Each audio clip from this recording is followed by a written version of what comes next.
dang leng dang re kan ngai bi lo re kan ngen chung kwa nu mal tin som tu kan run rem puyen min hual him tu trai leng le nu thai dam chu sui ang si se him lai ni parang bul ro se kan khua lo dain runin belin sial ang kalo loi tin lai dam tin trai leng duat lai tin parang min lo lo tin lai lung ru him le kan ngen chung kwa nu mal tin som tu kan ru mem pui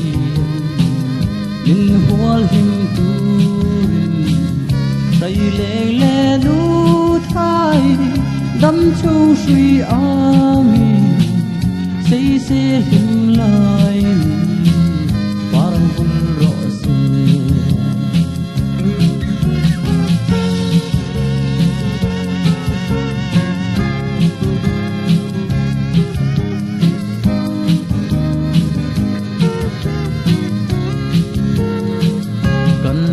chung khoan mal tin som tu kan run rem puyen min hual him tu trai leng le nu thai dam chu sui ang min sei se him lai ni parang bul ro se chung khoan nu mal so na kan chan hi tham ral mayan zong an pam lua e thing mun vul lai ni an don le mai tu do chang in lung re hi oi thui lo kan ngen chung khoan